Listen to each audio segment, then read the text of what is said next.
il est parti. Une guerre physique. Nous sommes dans une guerre spirituelle. Alléluia. Nous sommes dans une guerre spirituelle. Et cette guerre spirituelle, nous devons la remporter. Nous devons la remporter parce que le Seigneur nous a déjà donné le type de vainqueur avant le commencement du combat. Donc ne laisse pas le diable se rire de toi. Un peu seulement tu es découragé. Un peu seulement tu es affaissé. Tu n'as plus envie de vivre. Tu n'as plus envie de faire ceci. Tu n'as plus envie de faire cela. Encore le diable, il travaille. Quand il trouve un sorcier, il l'utilise. Il trouve un mystique, il l'utilise. Il trouve quelqu'un, il l'utilise. À l'hôpital, il utilise les gens. À la pharmacie, il utilise les gens. Au marché, il utilise les gens. À l'église, il utilise les gens. Partout. Celui qui est disponible, la Bible dit que le diable rôde, cherchant qui il va dévorer. Celui qui se laisse, il le prend. Alléluia. Est-ce que je parle à quelqu'un? Il faut dire c'est à moi que tu parles. Alléluia. Ce matin, le Seigneur m'a donné une instruction. Nous devons prier. Mais il m'a dit que dans une église, il y a quelqu'un que lui il a mis à la tête. Alléluia. Et c'est cette personne qui doit lever le bâton pour que Jésus ait la victoire. Alléluia. Exode 17. Exode 17, à partir du verset 8 à 13. Exode 17, le verset 8 à 13. Oui. Exode 17, verset 8 à 13. Oui. Amalek vint combattre Israël à Rephidim. À Rephidim. Alors Moïse dit à Josué, choisis-nous des hommes, sors et combat Amalek. Demain, je me tiendrai sur le sommet de la colline, la verge de Dieu dans ma main. Josué fit ce que lui avait dit Moïse pour combattre Amalek. Et Moïse, Aaron et Our montèrent au sommet de la colline.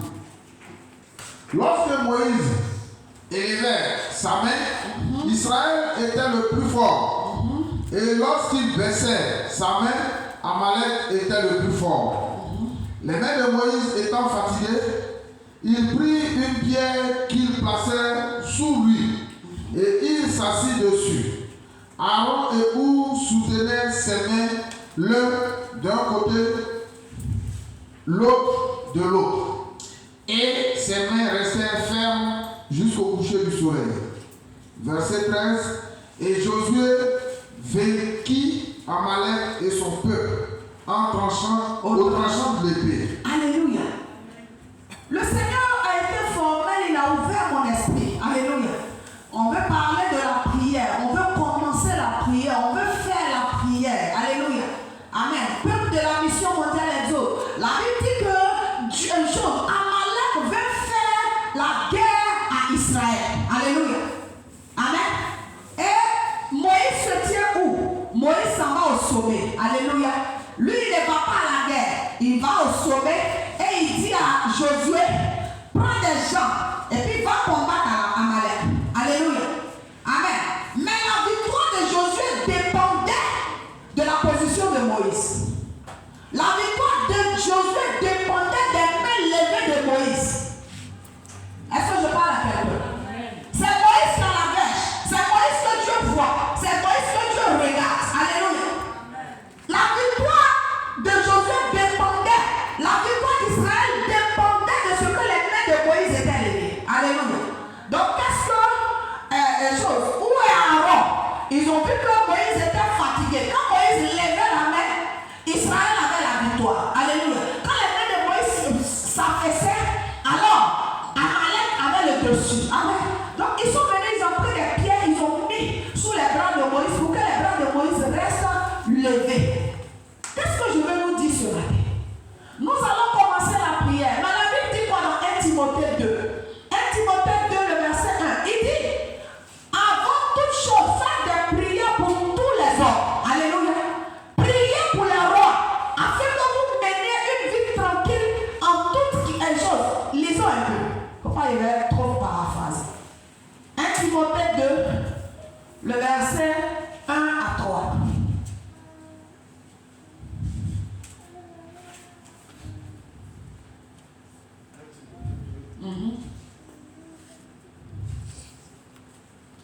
J'exhorte donc, avant toute chose, à faire des prières, des supplications, des requêtes, des actions de grâce pour tous les hommes, pour les rois et pour